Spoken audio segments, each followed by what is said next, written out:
Olá! Quando o nosso Salvador esteve aqui na terra, pregado na cruz, tem um momento ali onde estava ele e dois ladrões, que ele proferiu uma bênção para um dos ladrões que estava ali com ele, dizendo o seguinte, isso se encontra no livro de Lucas, no capítulo 23, nos versos 42 e 43. Então disse Jesus, ou melhor, então disse o homem, Jesus, lembre de mim quando o Senhor vier como rei.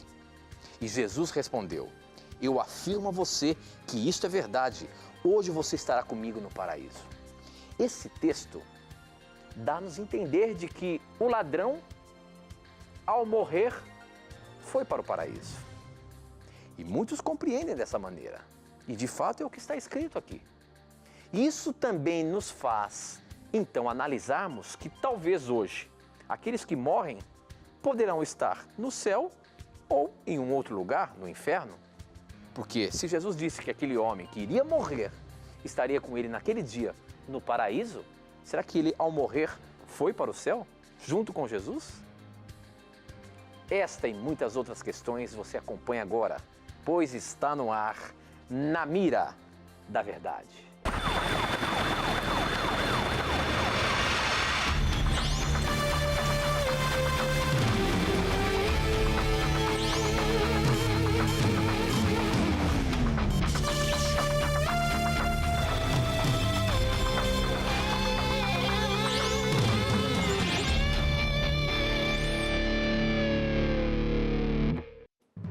Olá, seja muito bem-vindo no programa Na Mira da Verdade. Você é quem faz realmente o programa acontecer.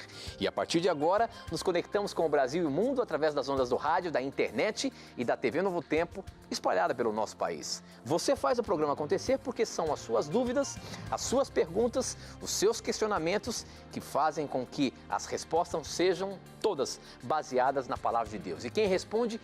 Professor Leandro Quadros, o qual nós vamos cumprimentá-lo agora. Professor, meu amigo, você que sempre está na mira da verdade, respondendo, baseando-se na palavra de Deus, seja muito bem-vindo. Estamos começando o ano aí, feliz da vida e preparados para mais um ano cheio de lutas, não é isso, professor? É isso aí, meu amigo. Bom revê-lo também e bom saber que o nosso telespectador e ouvinte da Rádio Novo Tempo está acompanhando mais uma vez o programa. E obrigado a você que está sintonizando pela primeira vez. Esperamos de coração que você encontre neste programa as respostas que você está procurando. Muito obrigado pela sua audiência. Muito bem, professor. Um abraço todo especial para os nossos ouvintes da Rádio Novo Tempo, que simultaneamente estão ligadas com a gente. De repente você pode pensar assim, poxa, mas um programa de televisão na rádio, esse é um programa de perguntas e respostas bíblicas. Se você estiver nos ouvindo, mande as suas perguntas para a gente. Você tem várias formas de participar do programa. Mandando pelo SMS, o número é 12 981 51 0101. 12 981 51 0101. Pelo Facebook, namiradaverdade.nt. Pelo Twitter, @namiradaverdade. E no nosso blog, que além de você poder mandar suas perguntas, você pode aprender muito com o conteúdo que nós postamos ali sobre os mais diversos assuntos que comentamos e falamos e apresentamos aqui no programa Na Mira da Verdade. Além de você usar o nosso blog como também um meio de você pesquisar assuntos bíblicos.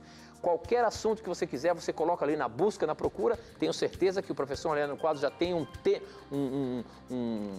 uma aplicação aqui para você desvendar aquilo que você está querendo saber, tá bom? Então, use o blog do Na Mira da Verdade como uma fonte de pesquisa e comente também tudo aquilo que você ver ali e participe do nosso blog, tá? Bom, nós começamos o programa, professor, falando desse tema interessantíssimo que é o que Jesus disse para o ladrão da cruz, dando a entender que o ladrão estaria com ele no paraíso naquele dia. E se nós falamos aqui que a pessoa quando morre, ela dorme até a segunda vinda de Jesus, por que Jesus disse que aquele homem estaria com ele no paraíso?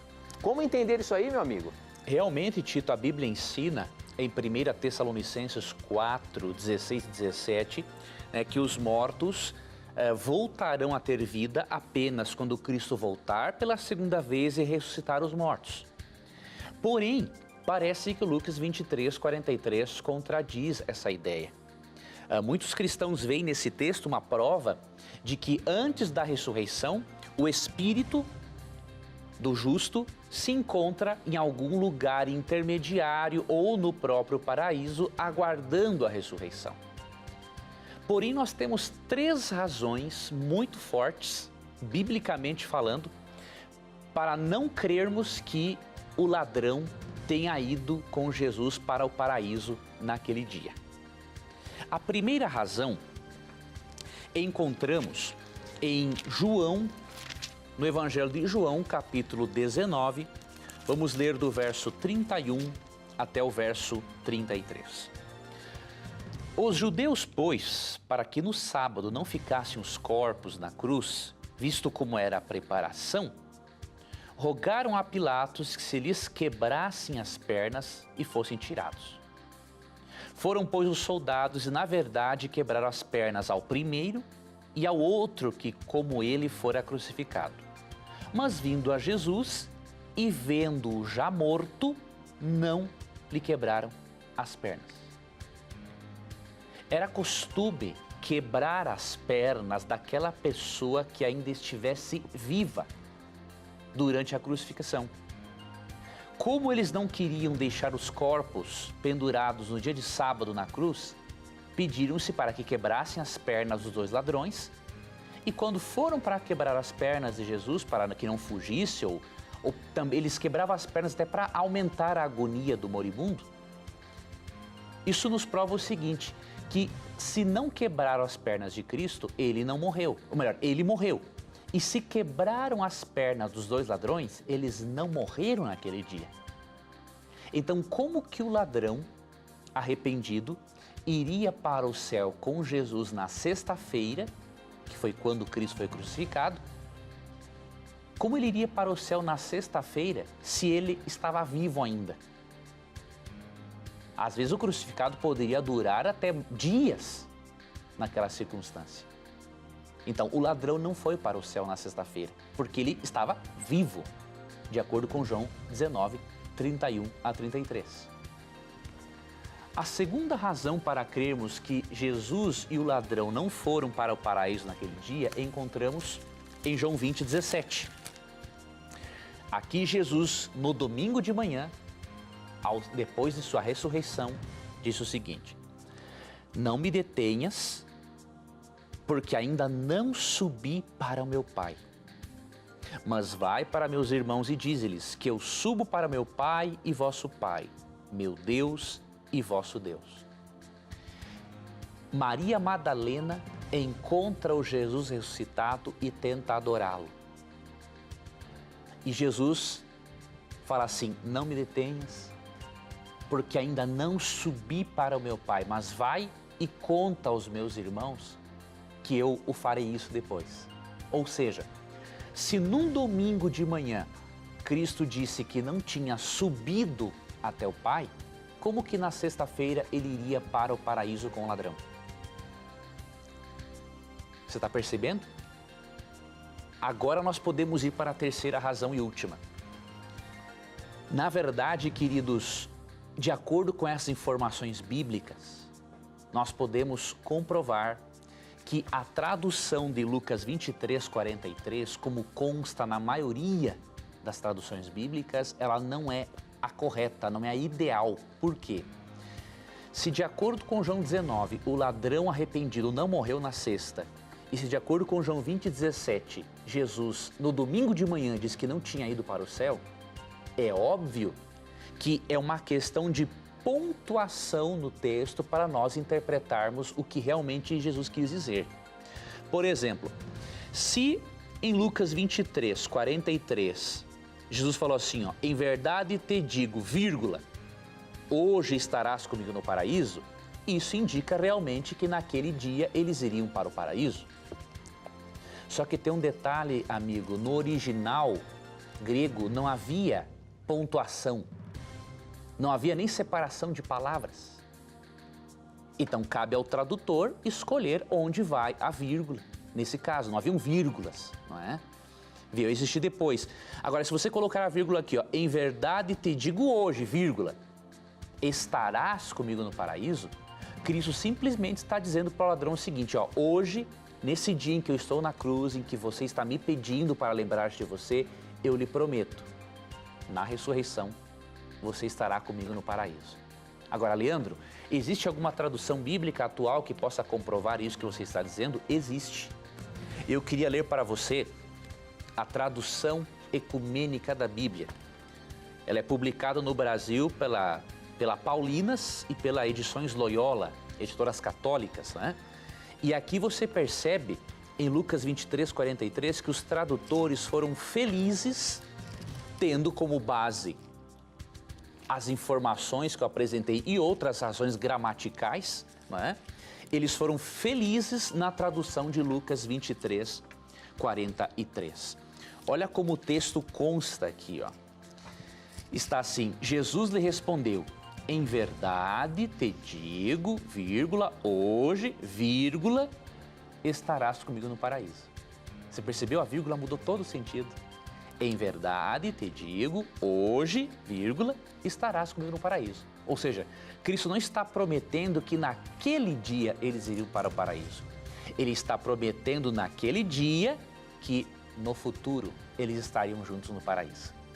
Então, considere esses textos que eu li bíblicos, considere essa tradução, a tradução ecumênica da Bíblia, e você vai perceber que Cristo não contradisse o restante das Escrituras. Realmente, os mortos só voltarão à vida quando Cristo voltar e ressuscitá-los, de acordo com 1 Tessalonicenses 4:15-17. Muito bem, professor. Está chegando aqui várias perguntas por SMS. Obrigado pela sua participação. Tem uma pergunta que nos chegou aqui. Deixa eu ver se tem o nome da pessoa. O nome dele é Lucir, sou de Santa Fé do Sul. Sou católico, não praticante. Estou assistindo na Mira da Verdade e tenho duas perguntas a fazer. Por favor, explique-me por que as mulheres não cumprem a ordem de Deus em Gênesis 3, verso 16. Gênesis 3, verso 16, fala ali o que aconteceu com a mulher depois do pecado ali.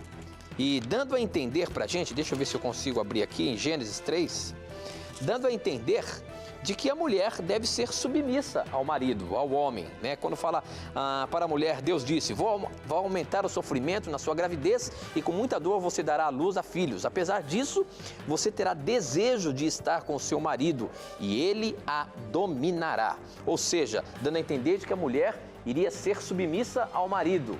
Hoje, se falarmos em submissão da mulher ao marido, é quase que ridículo. Todo mundo zomba da gente, ou zomba da mulher, que ela não pode ser submissa ao homem. E ele pergunta também o texto de Mateus 19, verso 9, que aí diz o seguinte, ali em Mateus 19, verso 9, está dando a dizer sobre o marido, sobre o adultério. Diz o seguinte, portanto eu afirmo a vocês o seguinte, o homem que mandar a sua esposa embora, a não ser em caso de adultério, se tornará adúltero se casar com outra mulher. Então tem duas questões, a mulher, ela deve ser submissa ao homem, e o homem, ele deve ser fiel à sua mulher, se a sua mulher for fiel a ele, como que fica essa questão do adultério também, professor? Deu para entender mais ou menos a questão aí? Deu, sim. São duas situações, uma para a mulher, na submissão, se realmente a mulher tem que obedecer a ordem de Deus de ser submissa ao marido, ou se isso é um conselho, como é que é? Ou realmente hoje isso não tem valor nenhum? Vamos entender essa questão. Primeiramente, ali em Gênesis 3,16, Deus está demonstrando qual seria o resultado do pecado. Então, depois que o pecado entrou no mundo, ele rompeu os relacionamentos dos nossos primeiros pais com Deus e também rompeu, agravou, prejudicou o relacionamento entre Adão e Eva. Então, Deus viu que como consequência do pecado, né, a mulher seria submissa ao marido. Mas Deus também, na sua sabedoria, viu que o homem, por ser a parte mais racional e a mulher o coração do lar, haveriam papéis diferentes após o pecado. E que a submissão bíblica é bem diferente do que muitas pessoas pensam. A submissão bíblica da esposa para com o esposo, não é uma humilhação, não é tolerar abusos, não tem nada a ver com isso. Vou ler Efésios 5, 22 e também o verso 25 para nós entendermos o que é isso. Vós, mulheres, sujeitai-vos a vossos maridos como ao Senhor. Porque o marido é a cabeça da mulher, como também Cristo é a cabeça da igreja, sendo ele próprio o salvador do corpo.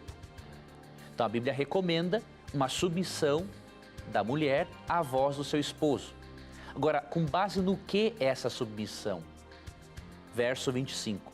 Vós, maridos, amai vossas mulheres, como também Cristo amou a igreja e a si mesmo se entregou por ela. Verso 28. Assim devem os maridos amar suas próprias mulheres como a seus próprios corpos. Quem ama a sua mulher, ama-se a si mesmo. Veja, a submissão da mulher ao esposo é realmente num momento em que tem que ser tomada uma decisão, se o esposo, obviamente, é baseado na Bíblia, sujeitar-se a essa voz mais racional e menos emotiva. Agora, a submissão da mulher é com base no amor do marido. O marido deve amar a mulher como Cristo amou a igreja e deu a vida por ela. Ou seja, se um marido não ama a sua mulher como Cristo ama a igreja, ele não tem direito de exigir submissão da sua mulher. Certo? Se o marido não está disposto a dar a sua vida pela sua mulher, se for preciso, ele não tem direito de exigir submissão. Ele é um abusador. E abusador tem que ser denunciado. Certo? E no verso 28 é dito que o marido deve amar a mulher como ao próprio corpo. Ou seja, se o camarada bate na mulher, a maltrata, a machuca, a destrói verbalmente, ele não ama a mulher como ao próprio corpo, porque ele não bate em si mesmo, a não ser se ele for louco. Né? Ele não bate em si mesmo, ele não machuca a si mesmo, ele não agride verbalmente a si mesmo. Então, se ele não ama a mulher como ao próprio corpo, não tem submissão nenhuma. Ela tem que denunciar esse abusador. Então, entendamos corretamente a submissão bíblica para não cometermos aí equívocos. E muito obrigado a esse irmão por esta pergunta. Ok, professor, chegando aqui por SMS, eu estou até achando aqui o livro de Romanos, no capítulo 2, a pergunta dele é o seguinte, Romanos 2,12 diz que todos que pecaram sem lei pereceram. Mas a Bíblia fala que Deus não leva o tempo da ignorância. E aí, o que você me diz? Olha aí a pergunta dele, deixa eu ver o que está escrito aqui, Romanos 2,12, vamos confirmar. Romanos 2,12 diz o seguinte, todos aqueles que pecam sem conhecer a lei de Deus, se perderão sem essa lei. Mas todos aqueles que pecam conhecendo a lei serão julgados por ela. Muito bem, aqui diz que se você peca sem conhecer a lei, irá se perder. Mas só que a Bíblia também fala que Deus não leva em conta o tempo de ignorância. Então, como é que fica esse texto bíblico aqui de Romanos 2, professor? Aqui é o seguinte, em Romanos 2,12, Paulo está falando de pessoas que não tiveram um conhecimento dos princípios morais de Deus, de forma escrita, mas essas pessoas não foram plenamente ignorantes, por quê? Olha o que diz o versículo 14, e aí você vai entender, e o versículo 15. Porque quando os gentios que não têm lei fazem naturalmente as coisas que são da lei, não tendo eles lei, para si mesmos são lei, os quais mostram a obra da lei escrita em seus corações, testificando juntamente a sua consciência e os seus pensamentos, quer acusando-os, quer defendendo-os. Paulo fala de duas leis aqui nesse contexto. A lei de Moisés, os ensinamentos de Deus, a parte escrita, e a lei moral que está implantada no coração. Então, o indivíduo perecerá, mesmo tendo um pouco conhecimento da lei, porque ele não era totalmente ignorante em relação a Deus, porque Deus havia implantado a lei moral no coração dele. ele tinha uma base interna suficiente para saber: eu não devo matar o inocente, eu não devo fazer sexo com a minha mãe, eu não devo roubar os outros. Ele tem a lei moral implantada dentro dele. Então Deus não leva em conta os tempos da ignorância, mas isso não significa que nesse texto o indivíduo seja totalmente ignorante. Então não é uma contradição. Esses indivíduos não tinham a lei escrita, mas têm a lei moral implantada no coração e, portanto, realmente serão condenados se eles não aproveitarem a revelação de Deus por meio da lei moral ou por meio da natureza. Ok, professor, muito bem. A próxima perguntinha, ela é do nosso blog. Quem mandou foi o Hermesse, de Porto Alegre. Ele diz o seguinte: se o apóstolo Paulo foi ao céu em visão e a senhora Ellen White também em visão foram ao céu e não queriam voltar, o corpo deles ficaram na terra. Só isso não prova que o espírito é consciente? Olha aí, professor, a gente sabe que o apóstolo Paulo em visão foi ao céu e não queria mais voltar. E tem uma citação também nos escritos de Ellen White que ela também teve essa visão de estar ao céu e também resistia em voltar, né, à terra. Agora, isso não prova que o espírito tem uma consciência, sim, professor? Não, por dois motivos.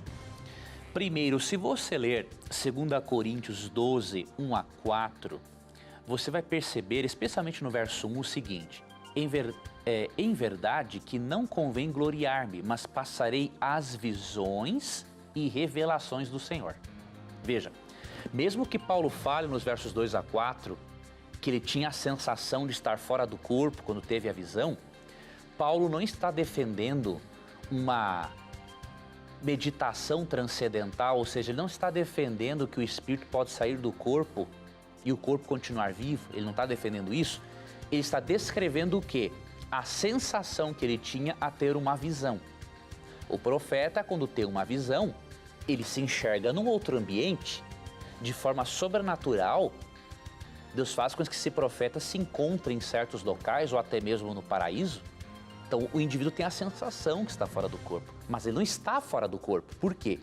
Ele continua pensando, né? No processo da visão, o profeta tem a sensação de que está fora do corpo, mas ele continua mantendo a sua consciência, porque ele está entendendo o que está acontecendo na visão. Um outro detalhe: a mente de Paulo era hebraica ou era grega? Era hebraica. E se você ler o Salmo 146,4, você vai ver que quando sai o espírito do ser humano, este fica totalmente inconsciente. Então você tem que interpretar esse texto de Paulo com base na mentalidade hebraica dele.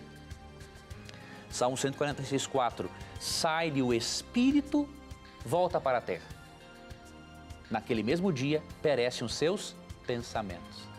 A Bíblia diz que quando sai o espírito do corpo do ser humano, ele volta para o pó da terra, ele morre.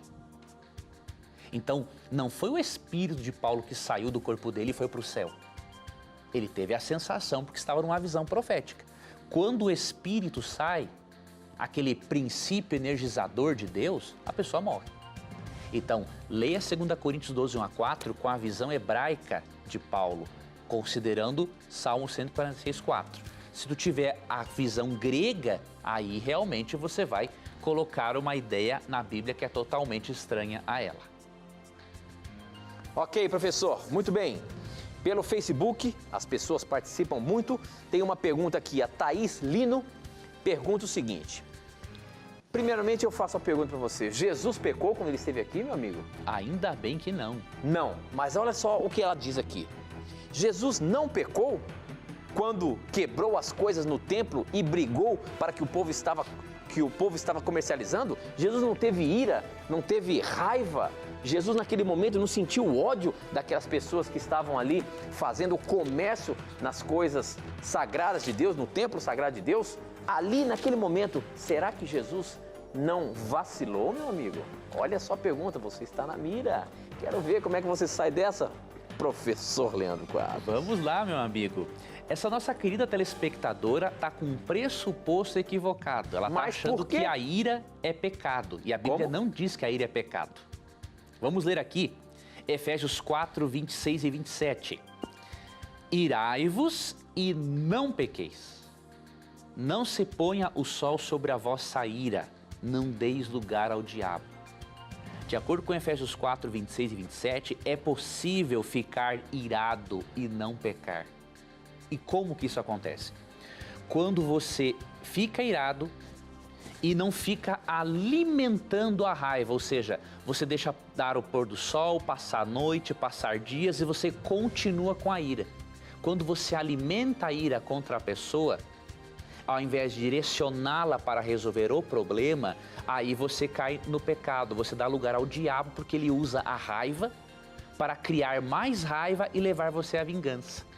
O que Jesus fez? Ele ficou irado por ver aquele comércio da fé e ele direcionou a sua raiva para demonstrar o seu descontentamento, mas não direcionou para a pessoa em si, direcionou para o problema. Então, ficar irado não é pecado. O pecado é você, por meio da ira, dar lugar a Satanás, acumular ira, alimentá-la e não resolvê-la. E o último texto que eu deixo é Hebreus, capítulo 7. Se Jesus tivesse pecado, se a ira em si fosse um pecado, aí Cristo seria um pecador e ele não poderia ser o nosso Salvador. Somente um sacrifício perfeito poderia pagar a nossa dívida. E em Hebreus, capítulo 7, vamos para outro, Hebreus 4, 14 e 15 diz assim. Verso 15, porque não temos um sumo sacerdote que não possa compadecer-se das nossas fraquezas, porém um que, como nós, em tudo foi tentado, mas sem pecado. Definitivamente Cristo não pecou, porque a ira em si não é pecado. Muito bem, professor. Muito bem respondida essa questão. Aproveite o intervalo, nós vamos para um breve intervalo. Aproveite o intervalo, mande as suas dúvidas, mande as suas perguntas. Não sai daí não, a gente volta já já.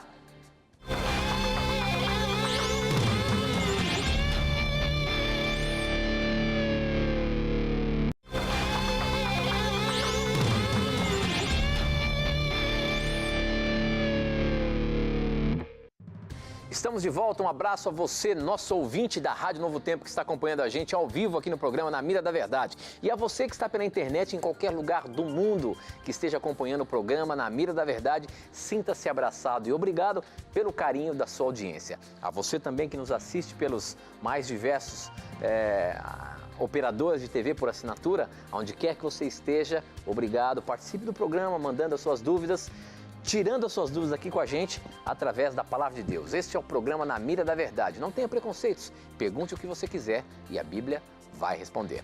Professor Leandro Quadros, a próxima pergunta chega aqui pelo SMS. Muitas perguntas, deixa eu ver quem mandou, se tem o nome. O Cláudio Oliveira de Curitiba diz o seguinte: boa noite, Tito e Leandro, sou fã de carteirinha do programa. Obrigado a você que acompanha o programa, que é fã do nosso programa. Tenho estudado muito e pretendo me batizar com a graça de Deus. A pergunta dele é o seguinte: por que em Romanos 14 Paulo fala que nenhuma coisa é impura, salvo para aquele que assim o considera? Cita até distinção de dias e o comer de carnes. Abraço a vocês. Olha aí, professor, por que Paulo disse aí, então, essa questão de que as coisas impuras, nenhuma coisa é impura desde que você ache que ela é impura? Então, nesse caso, a questão das leis dos alimentos impuros lá do lado Levíticos não tem nada a ver, é isso mesmo? Romanos 14, 2 realmente é um versículo mal interpretado por muitos cristãos. Eu agradeço a você por sua pergunta e parabéns, viu, por você estar estudando a Bíblia e decidir-se pelo batismo. É a melhor decisão que a gente pode tomar em vida realmente. Romanos 14, 2 diz assim, porque um crê que tudo se pode comer e o outro que é fraco come legumes. Então muitos têm dito o seguinte: esse texto está sendo contra uma dieta vegetariana, está sendo contra a distinção entre alimentos puros e impuros, como encontramos em Levítico 11. Mas na verdade não é sobre isso que Paulo está falando. Por quê? Se Paulo estivesse condenando uma dieta vegetariana, Paulo estaria condenando o próprio Deus. Por quê? Quando você lê Gênesis capítulo 1, verso 29, você percebe que quem deu a dieta vegetariana foi Deus. Diz assim: eis que vos tenho dado toda erva que dê semente, que está sobre a face da terra, e toda árvore em que há fruto que dê semente, ser-vos-á para mantimento. Então, se Paulo estivesse sendo contra um regime vegetariano, chamando de débil ou fraco na fé quem só come legumes, então Paulo estaria acusando a Deus. Mas não é isso. O problema de Romanos 14 é o mesmo de 1 Coríntios 8. Paulo lida em 1 Coríntios 8, lê especialmente o verso 4, com o problema das carnes sacrificadas a ídolos. Então, alguns cristãos achavam que não poderia, em hipótese alguma, comer uma carne sacrificada a ídolo. E o medo de comer uma carne que houvesse sido sacrificada no templo pagão e depois levada para vender, o medo era tão grande que eles comiam só legumes. Então Paulo está dizendo, essa pessoa, ela é fraca na fé. Ela não compreendeu que o ídolo não é nada e que existe apenas um Deus. Então Paulo não fala de elementos puros ou impuros neste texto. A questão é comer ou não carnes sacrificadas a ídolos. Quanto à distinção de dias, no verso 5, existem duas interpretações. Uma de que Paulo esteja se referindo a não julgar alguém por ele observar ou não certos dias festivos judaicos.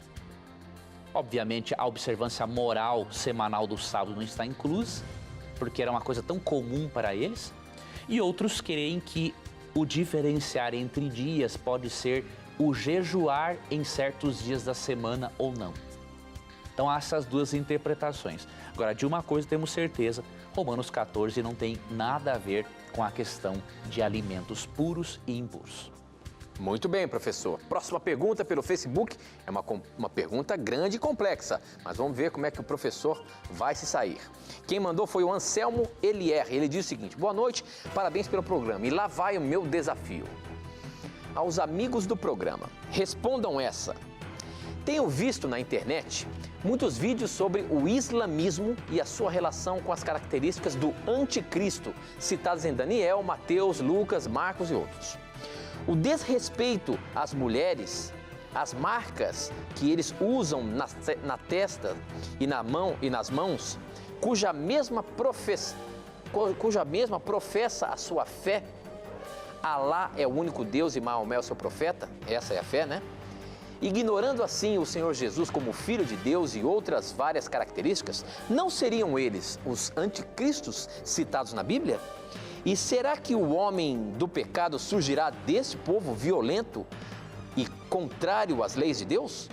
Como o Tito diz, afinal, o islamismo será as águas de que surgirá a besta?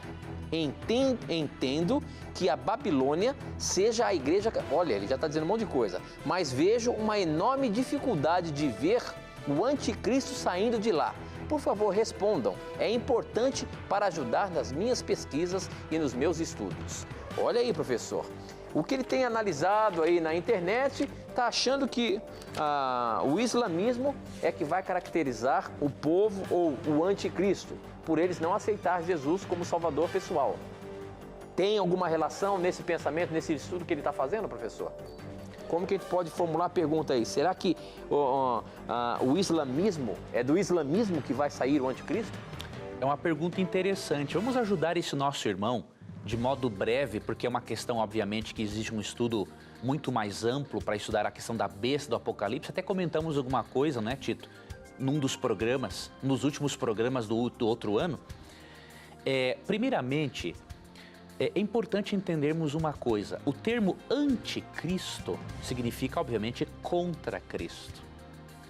Então, esse termo se aplica a qualquer pessoa que, de alguma forma, seja contra Cristo. Né? Então, é um termo que pode se aplicar a muitas pessoas. Há muitas pessoas que são contra Cristo e não sabem. É na sinceridade delas, elas receberam apenas aquela luz E nisto podemos dizer sobre muitos islâmicos. Muitos são contra Cristo, ou seja, não aceitam a Cristo como Salvador pessoal e Deus, mas não é por maldade, é porque eles ainda não tiveram acesso a essa luz. Então nós não deveríamos taxá-los de anticristos no sentido forte do termo, não é? Agora, obviamente, qualquer pessoa que é contra Jesus está sendo um anticristo. Em relação sobre a possível relação entre a besta de Apocalipse 13 com o islamismo, realmente não há uma relação bíblica e profética para isso. É óbvio que algumas características você até pode encontrar no aspecto histórico, mas lembremos que nós devemos buscar uma compreensão tanto do aspecto histórico quanto bíblico. Então, para nós entendermos uma profecia bíblica, temos que buscar a base bíblica e a base histórica, as duas juntas. E quando você vai para a base bíblica, você percebe o seguinte, que Apocalipse 13 tem uma forte relação com Daniel, capítulo 7. Daniel 7 fala de um poder representado por um chifre pequeno, e este poder representado pelo chifre pequeno equivale à besta, uma das bestas de Apocalipse 13. Assim como o poder representado pelo chifre pequeno, de acordo com Daniel 7, 25 e 26, perseguiu os cristãos, o poder representado pela besta perseguirá os cristãos. E o poder representado pela besta em Apocalipse 13, e que é representado pelo chifre pequeno em Daniel 7, no verso 25 diz que esse poder mudaria os tempos e a lei. Não foi o islamismo quem mudou o decálogo, não é? Quem promulgou a mudança do decálogo desde a Idade Média foi Roma papal. Então, realmente, Roma papal é quem melhor se enquadra nas profecias. Essa não é uma interpretação minha. Isso é uma interpretação que predominou no meio protestante até o século XIX. Certo? Se você ler várias obras protestantes daquela época, você vai perceber que essa é uma interpretação muito antiga. Tá ok? Então, que Deus continue abençoando a você nos seus estudos e lembre-se daquela dica que eu lhe dei. Analise sim a profecia à luz da história, mas lembre-se que além de analisar a profecia à luz da história, você tem que analisar a profecia à luz da própria Bíblia. Muito bem, professor. A próxima pergunta chegou pelo nosso blog. Quem mandou foi o Israel Mateus. Ele é de Palmeira dos Índios, no Acre. Ele diz o seguinte: por favor, me respondam. Estou com uma dúvida sobre o tormento eterno. Tenho 1 ano de adventista e mesmo quando eu era de outra denominação, sempre estranhei essa doutrina. Mas lendo a Bíblia neste sábado, em Apocalipse 29 e 10, encontrei uma profecia que diz que os ímpios seriam consumidos, mas no verso 10 diz que o diabo, o falso profeta e a besta seriam tormentados de dia e de noite para todo sempre. O tormento eterno existirá para Satanás ou não? A questão é a seguinte: quando fala lá em Apocalipse que Satanás, o falso profeta e a besta vão queimar dia e noite para todo sempre, isso de fato é literal? Ou seja, mesmo depois que a nova terra descer de Jerusalém e nós vivemos aqui eternamente, vai haver um inferno lá onde Satanás está queimando a vida inteira eternamente? É isso? Antes de explicar esse texto, rapidamente queria dar uma dica para o nosso amigo. No blog do Na Mira da Verdade, novotempo.com/Na Mira da Verdade, no campo busca, digite Inferno Eterno. Ali nós temos alguns artigos e vídeos em que eu detalho mais sobre o assunto. Veja bem, como é que você pode entender Apocalipse 20, verso 10? Na nossa mentalidade grega, né, ser atormentado para sempre e de dia e de noite significa um tempo sem fim. Na mentalidade bíblica, nem sempre. Muitas vezes, a linguagem significa um tempo com fim. Essa era a maneira como eles viam. E como que nós provamos isso?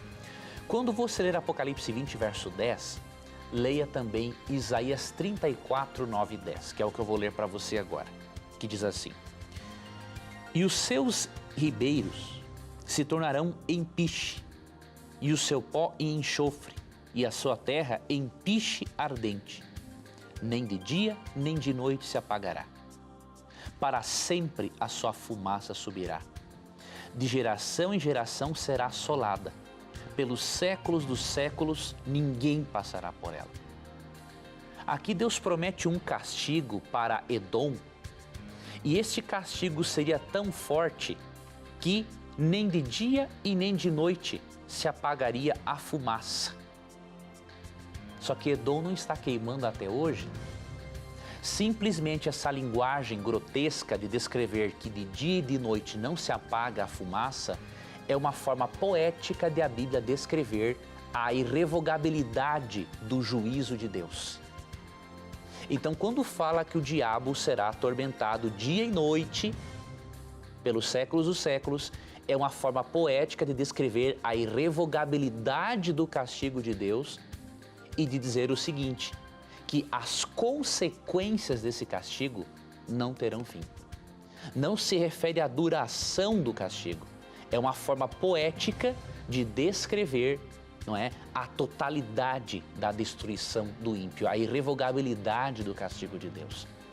Então você tem que ir para a mentalidade hebraica, ler Isaías 34, 9 e 10 para entender esse texto. E uma outra informação para finalizar, veja que Apocalipse 20 e 10 está num contexto muito específico.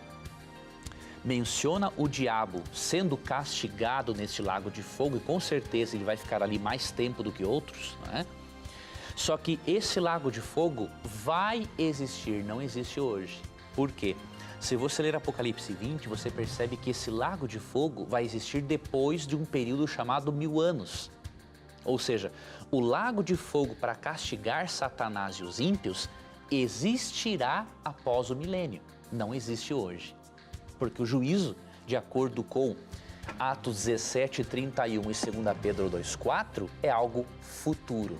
Então não existe inferno, existirá um lago de fogo sim no futuro. Muito bem, agora aqui no programa Na Mira da Verdade, você fica com um momento especial. É o momento da mentira.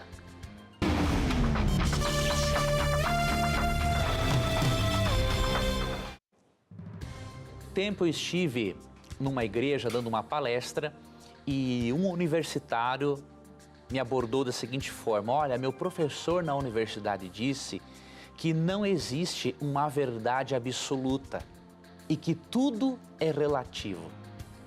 Eu gostaria de dizer para você que isso é uma baita de uma mentira. E por que é uma baita de uma mentira? Porque esse argumento é uma contradição lógica. Quando alguém disser para você que não existe verdade absoluta, você devolve o argumento e faz a seguinte pergunta: você está absolutamente certo de que não existe verdade absoluta? Se ele disser, eu estou sim absolutamente certo de que não existe verdade absoluta, ele está se contradizendo. Porque se ele está absolutamente certo de que não tem verdade absoluta, então existe uma verdade absoluta. Outra coisa, tudo é relativo. A tua declaração de que tudo é relativo, ela também é relativa? Ou seja, é uma declaração mentirosa. Claro que existe uma verdade absoluta, porque duas coisas contraditórias não podem ser verdadeiras ao mesmo tempo. Isso é um princípio filosófico. É claro que nem tudo é relativo. Se tudo é relativo, então até a afirmação de que tudo é relativa por si mesmo. Então, muitos argumentos ateístas são um tiro no próprio pé e uma contradição lógica flagrante. E eu queria lhe mostrar, para finalizar, que há sim uma verdade absoluta. E essa verdade absoluta é muito mais que conceitos. Essa verdade absoluta é uma pessoa, e não é qualquer pessoa. João capítulo 14, verso 6. Disse-lhe Jesus, eu sou o caminho e a verdade e a vida. Ninguém vem ao Pai senão por mim. Cristo é a verdade absoluta. E todos os conceitos e princípios que emanam de Cristo, a verdade absoluta, são absolutos. Experimente e você vai ter a certeza de que o que eu estou lhe falando é a verdade. Muito bem, professor. Muito bem. Próxima pergunta. Pelo nosso Facebook, tem em todos os lugares, né? Tem o SMS. Vamos botar essa do SMS. Do SMS, quem mandou... Deixa eu ver. Não tem o nome aqui. Ela diz o seguinte: eu posso me casar com uma pessoa não cristã? Estou só há 20 anos e não consigo encontrar um cristão para me casar. Olha aí, professor. A questão é a seguinte. Não porque ela está há tanto tempo procurando alguém para se casar. Mas a pergunta que eu queria fazer e colocar na mira da verdade é o seguinte: a questão do jugo desigual. A Bíblia fala sobre o jugo desigual. Por que Deus fala sobre o jugo desigual? Por que não é saudável um cristão casar com um não cristão? Será que Deus deixa de abençoar uma pessoa que se casa, um cristão que se casa com uma pessoa não cristã? Por que Deus falou essa questão do jugo desigual? Olha, poder, até essa irmã pode fazer isso, mas ela não deveria, porque realmente a orientação bíblica não é para nós nos unirmos em matrimônio com alguém que não tem a mesma fé que nós. Por quê? Antes de ler o texto bíblico, se a convivência a dois entre pessoas da mesma fé já não é uma coisa simples, porque o relacionamento humano é algo complexo, imagine o que é você conviver com alguém que pensa totalmente diferente de você em relação a princípios. Então olha o que Deus diz para você em Deuteronômio 7, 3 e 4. Nem te aparentarás com elas. Aqui está falando do povo de Israel em relação aos que não eram crentes, não é? As nações não crentes. Não darás tuas filhas a seus filhos e não tomarás suas filhas para teus filhos, pois fariam desviar os teus filhos de mim para que servissem a outros deuses. E a ira do Senhor se acenderia contra vós e depressa vos consumiria. Verso 6. Porque povo santo és ao Senhor teu Deus. O Senhor teu Deus te escolheu para que ele fosse o seu povo especial de todos os povos que há sobre a terra.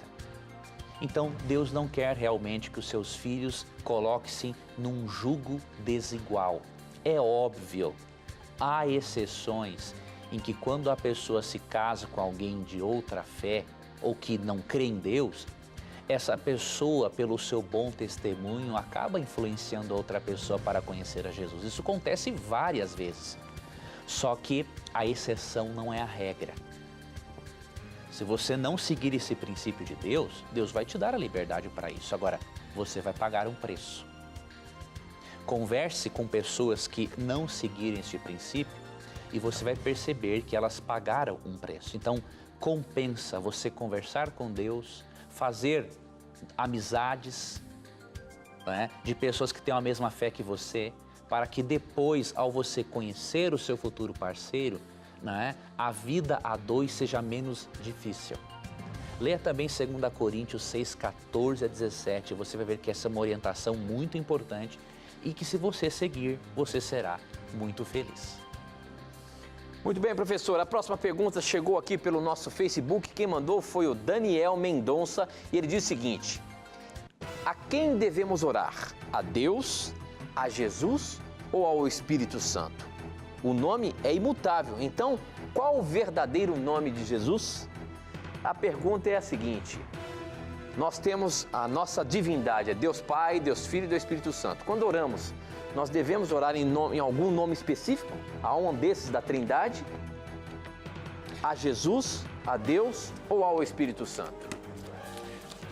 Veja bem, primeiramente, temos que considerar que, de acordo com Judas, capítulo 1, versos 20 e 21, as três pessoas da divindade estão envolvidas no processo de oração. Então diz assim, Judas 1, 20 e 21.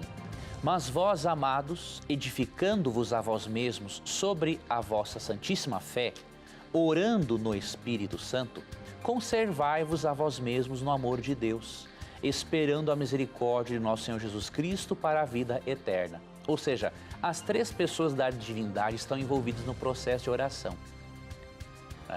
O Pai é o que atende nossas orações, Cristo com sua presença, Ele é o nosso intercessor, a garantia de que serão atendidas, e o Espírito Santo nos ajuda a falarmos convenientemente, a pedirmos as coisas corretas de acordo com Romanos 8:26. É óbvio que na oração modelo, em Mateus capítulo 6, Jesus nos ensina a orarmos ao Pai, não é? E nos orienta também a pedirmos as coisas em nome de Jesus. Porém, eu particularmente não creio ser errado você orar a outras pessoas a divindade, não é? Na maioria das vezes, obviamente, a oração padrão é você orar ao Pai e pedir em nome de Jesus. Mas quando você vai, por exemplo, para João, capítulo 14, no versículo 13, Jesus fala assim: "E tudo quanto me pedirdes em meu nome eu farei, para que o Pai seja glorificado no Filho." Então algumas traduções apresentam assim. Então você pode orar diretamente a Jesus, não é? Eu particularmente respeito quem pensa diferente, não é? Agora, eu já orei ao Espírito Santo e eu já fiz uma das orações mais importantes da minha vida ao Espírito Santo e eu fui atendido em menos de uma semana. Então, se fosse um erro, um pecado, orar por uma outra pessoa da divindade, eu não creio que Deus tivesse passado a mão sobre o meu pecado, diríamos assim. Então, eu creio que essa é uma questão muito particular. Tem um padrão na Bíblia, sim. Ora ao Pai, em nome de Jesus, sob a influência do Espírito. Agora, se o Espírito Santo tocar o seu coração para você falar diretamente com Cristo ou com o Espírito Santo, que mal tem isso? Não tem nenhum problema. Deus tem só diferentes funções no plano de salvação, mas em essência a divindade é a mesma coisa. Muito bem, professor, muito bem. Eu queria aproveitar e apresentar para você esta revista aqui, ó. Esta é uma revista que nós damos de presente para você. Para você ter essa revista na sua casa, basta escrever para a gente através do nosso blog novotempo.com/na mira da verdade. Escrever não, basta você entrar no nosso blog, você vai ver a imagem dessa revista, você vai clicar nela, você vai ser adicionado para você fazer um cadastro com o seu endereço postal para que essa revista chegue na sua casa sem você pagar nada. É um presente da Novo Tempo. Mas o que é essa revista? Isso aqui não é simplesmente uma revista, meu amigo. Isso aqui é um curso bíblico, na verdade é um curso bíblico com 16 lições, com os mais diversos temas relacionados com a Palavra de Deus, relacionado com a vida cristã para os tempos em que vivemos. Verdades para o tempo do fim. Nós estamos vivendo no tempo do fim dessa história. E esses temas vai ajudá-lo a entender em que tempo nós estamos vivendo. Por exemplo, verdades para um mundo assustado. Hoje vivemos em um mundo que é completamente apavorado com tudo que acontece. Nós nos assustamos facilmente com as coisas desse mundo. Onde Deus está quando as tragédias acontecem? São vários temas relacionados com o nosso dia a dia que você pode ler e levar onde quer que você esteja. Você vai para o trabalho, você lê no ônibus, você está no seu horário de almoço, você tem como ler a revista e aprender da Palavra de Deus. Se você quer aprender como o professor Leandro Quadros domina bem a Palavra de Deus, é importante estudar a Bíblia Sagrada. Esse livro que eu falo, que eu costumo dizer que é o nosso manual de sobrevivência. Então peça hoje mesmo a revista Verdades para o Tempo do Fim, que é o nosso presente para você, tá bom? Professor, é importante a gente apresentar esse curso bíblico para que as pessoas, mais de 250 mil pessoas já pediram, e tem gente ainda que não pediu e tem a chance de pedir. Nós já chegamos ao final do nosso programa, dando esse presente para o nosso telespectador. Maravilha. Mas a semana que vem tem mais perguntas para você estar na mira e juntos aprendemos da Palavra de Deus. A gente se encontra terça-feira que vem, meu amigo. Tudo bem, meu amigo. É uma maravilha a gente poder realmente dar esse presente para o nosso telespectador. Que Deus abençoe a você, meu amigo, minha amiga. Peça seu estudo bíblico agora mesmo e nunca se esqueça que sempre que você tiver a coragem de perguntar a Bíblia, terá coragem de lhe responder. Um grande abraço. E aqui, como você sabe, sempre os seus questionamentos, sempre as suas dúvidas vão estar na mira da verdade. Até o nosso próximo encontro. Tchau!